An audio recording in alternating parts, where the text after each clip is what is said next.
Mendoan menyatu dalam doa dan renungan dari Katedral Yesus Raja Purwokerto, Kamis 9 Desember 2021 bersama saya Romo Ia Indra Pamungkas.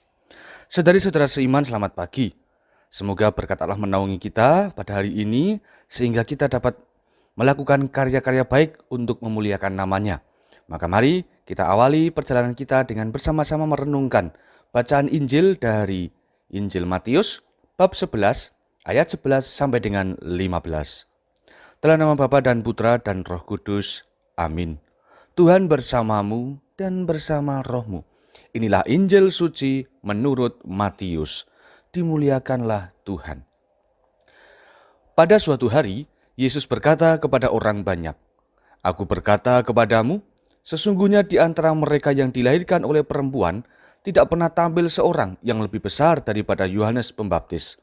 Namun yang terkecil dalam kerajaan surga lebih besar daripadanya." Sejak tampilnya Yohanes Pembaptis hingga sekarang, kerajaan surga dirongrong dan orang yang merongrongnya mencoba menguasainya.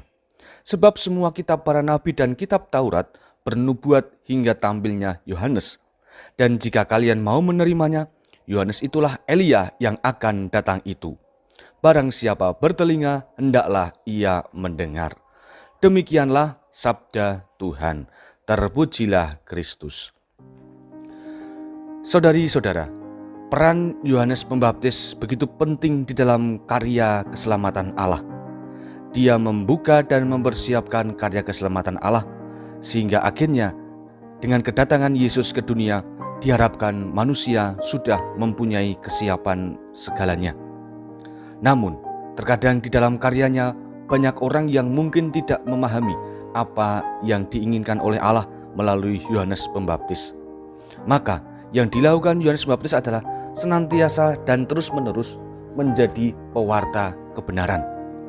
Dialah seorang nabi, artinya dia adalah rekan kerja Allah yang senantiasa memberikan diri di dalam perutusannya.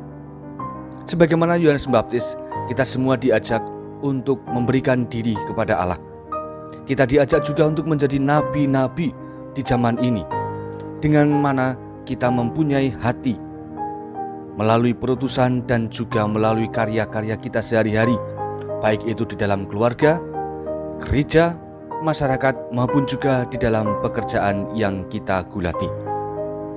Menjadi nabi pada zaman ini memanglah susah, karena kadang-kadang kita dikuasai oleh ketakutan, keraguan, dan bahkan mungkin sesuatu yang kita sebut sebagai acuh tak acuh.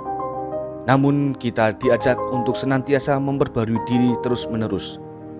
Melalui Advent ini misalnya, kita diajak untuk mewartakan hal-hal yang membuat kita bisa senantiasa bersukacita di dalam pengharapan dan terus senantiasa bersabar di dalam kesesakan, dan akhirnya kita mengajak banyak orang dan juga diri kita sendiri untuk bertekun di dalam doa.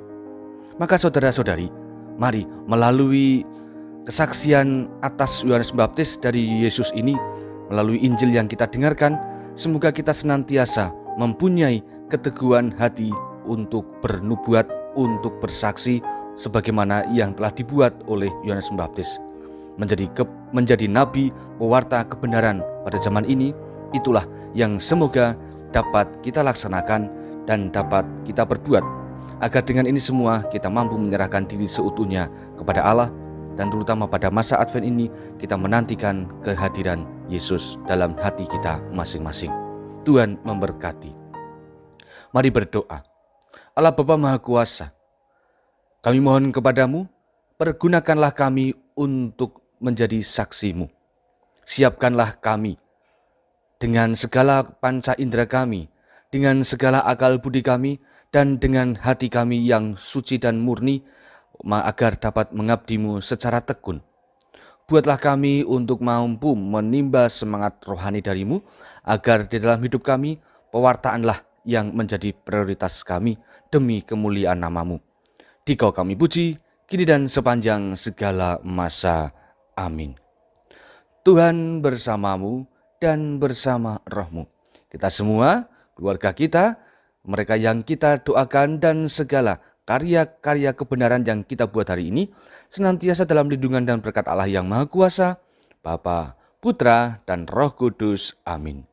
Saudari-saudara, selamat beraktivitas. Tuhan memberkati. Salam mendoan.